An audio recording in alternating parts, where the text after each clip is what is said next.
What's going on, YouTube? I just wanted to make a super quick tutorial to show you how you can change the direction of the cell movement whenever you press the enter button.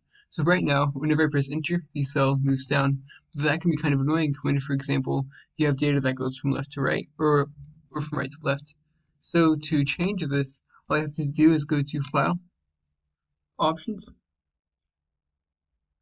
Advanced,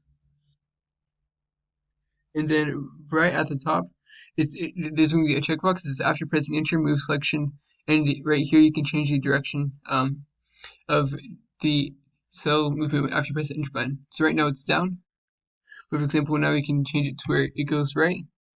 Then press OK, and now when you press enter, it goes right instead of down.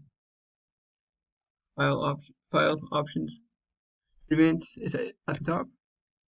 We can even have it go left. So I really hope that this was helpful. Please like, subscribe, comment, and let me know if you have any questions, comments, or concerns. Any support helps, and I'm happy to do anything that y'all find to be helpful. So thank you so much. Have a great day.